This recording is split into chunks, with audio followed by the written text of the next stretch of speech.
Hello, bonjour, bienvenue dans cet épisode du podcast Le bonheur me va si bien, dédié aujourd'hui à la sérénité. Un mot que vous employez beaucoup. Parfois, je ne sais pas d'ailleurs si vraiment nous avons la même définition. Et on va voir ensemble aujourd'hui comment parvenir à trouver la sérénité, la retrouver plus exactement. La sérénité, c'est un état d'esprit en fait, qui va vous permettre de vivre pleinement, en harmonie, apaisé avec vous-même et avec les autres.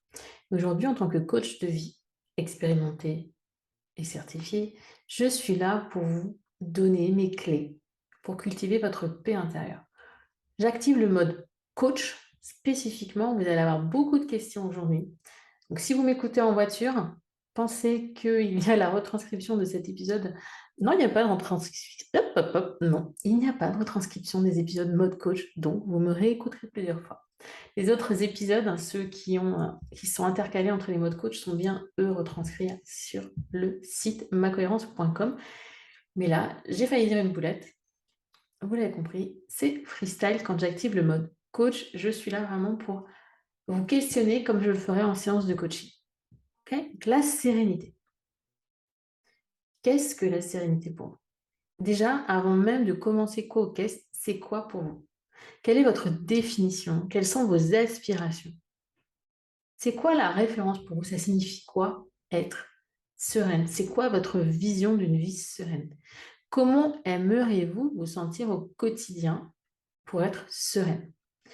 Identifiez les éléments qui, selon vous, sont juste incontournables, qui contribuent à aujourd'hui ou contribueraient à votre avenir, dans votre avenir, à votre sérénité personnelle.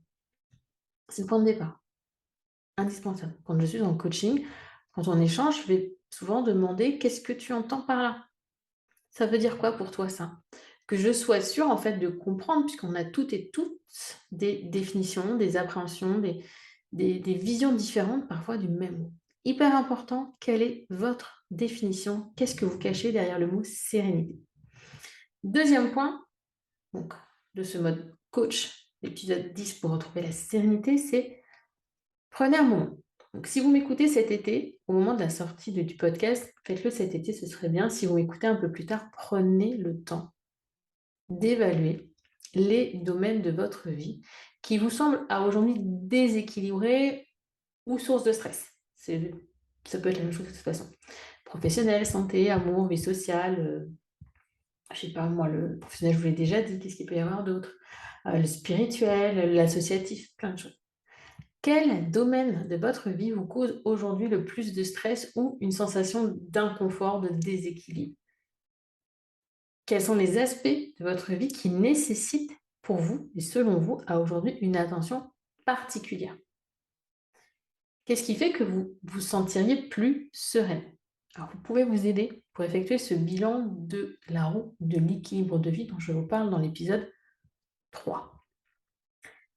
Donc, on a vu la définition, on a vu les domaines de vie. On va maintenant pratiquer l'auto-observation. Prenez vraiment conscience de vos pensées, de vos émotions et des schémas dits récurrents qui peuvent perturber votre sérénité, tout simplement. Quelles pensées ou émotions interfèrent avec votre calme, avec votre bonheur, avec votre paix intérieure? Qu'est-ce que votre petite voix intérieure vous dit de négatif? J'aime bien l'appeler radiocritique, cette petite voix. Donc, qu'est-ce que radiocritique vous raconte? Identifiez ces schémas de pensée négatifs, limitants, et réfléchissez, explorez les moyens de les transformer.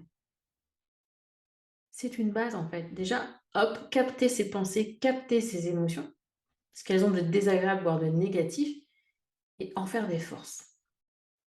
Ça paraît difficile, mais c'est possible. Et si cela vous paraît vraiment trop difficile, pensez à l'accompagnement et au coaching. Moi, je peux vous aider à sortir de ces schémas-là, ou à transformer vos croyances et vos peurs. Que ce soit en individuel ou via créatrice, ne restez pas coincé dans une vie où vous ne vous sentez pas 100% épanoui. Vous avez le droit d'être 100% heureuse, même si aujourd'hui vous dites ah, j'ai tout pour être heureuse, mais je me sens vide. J'ai l'impression de subir. Je sais pas, je suis pas nourrie par mon quotidien. Mais bon, j'ai pas à me plaindre. J'ai un job, j'ai un mari, j'ai une maison, de quoi je me plains? Vous pouvez, vous avez le droit, si ça ne vous convient pas, C'est pas parce que ça correspond au diktat de la société, au moule de la société, que vous devez vous y conformer obligatoirement. Ok. C'est pour ça qu'aujourd'hui, je fais ces épisodes. C'est pour ça que je suis là, moi, pour vous dire que oui, vous avez le droit d'être 100% heureuse. Alors, si vous le souhaitez, vous pouvez réserver une session découverte gratuite avec moi. 30 minutes, on fait le point ensemble. Je vous dis, ok, je peux vous accompagner, je vous propose comment. Et si je peux pas, si je sens qu'aujourd'hui, je ne suis pas la personne adaptée, je vous le dis aussi. Et ensuite, c'est vous qui prenez la décision si vous voulez continuer l'aventure avec moi. Sans engagement, 30 minutes. Je vous mets bien sûr le lien dans le descriptif de cet épisode. On en revient à la sérénité. On a donc vu la définition, la satisfaction, l'observation. Voir le stress, pratiquer en fait, développer plutôt des pratiques de gestion du stress. Qu'est-ce qui vient aujourd'hui? Eh bien, limiter votre sérénité. Souvent, c'est le stress.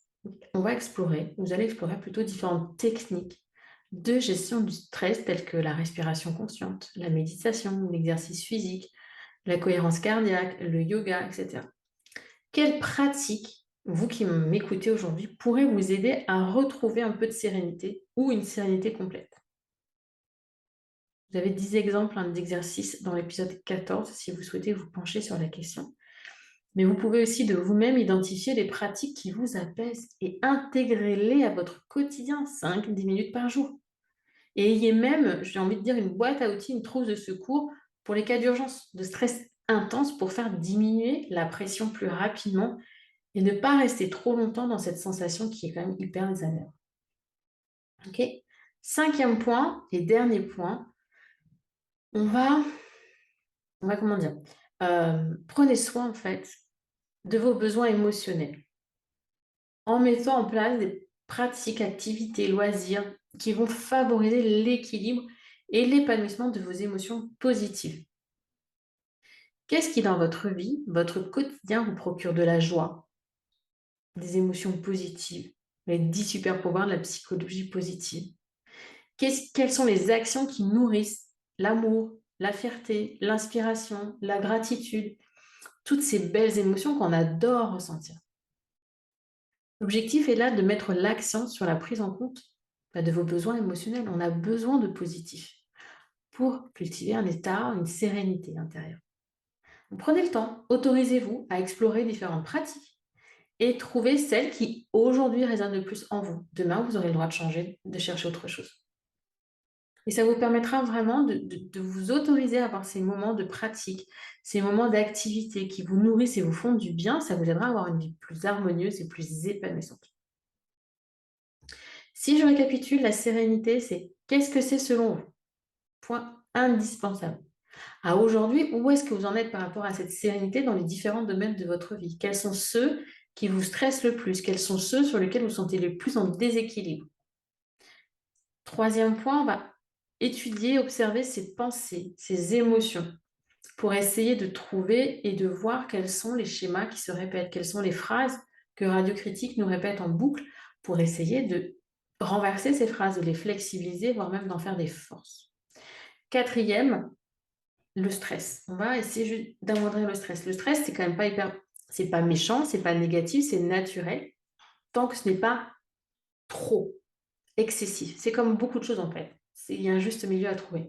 Donc, si vous sentez que le stress envahit trop votre quotidien, trouvez la pratique qui vous aidera à le diminuer.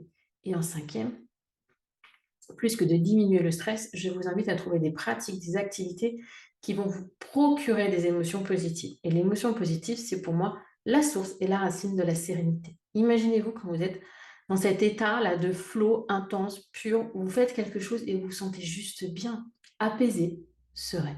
C'est important, vraiment, de cultiver ces émotions positives. Et je vous en parle d'ailleurs, ça fait 2 ans de suite que je vous en parle dans le cahier de vacances. Je n'en dis pas trop sur le contenu du cahier de vacances, puisqu'il n'est disponible que pendant la période estivale. Si vous m'écoutez en hiver, attendez l'été prochain, promis, il y aura un cahier de vacances chaque été. Donc, pour retrouver cette sérénité, c'est vraiment un voyage ultra méga personnel qui va vous demander un travail de prise de conscience profond, des ajustements, des pratiques régulières. Alors, explorez toutes les clés que je vous ai données aujourd'hui. Prenez le temps de le faire, de vous poser les bonnes questions, de poser les bonnes intentions et d'intégrer ces pratiques qui vont vous faire du bien, qui vont résonner en vous. Et je vous le rappelle une nouvelle fois, vous avez le pouvoir de créer et de cultiver cette paix intérieure et de vivre pleinement tous les instants de votre vie, bons ou mauvais.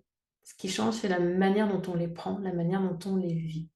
Apprenez ça pour avoir une vie beaucoup plus sereine. Merci, je vous remercie de m'avoir écouté jusqu'ici. On se retrouve la semaine prochaine pour un nouvel épisode.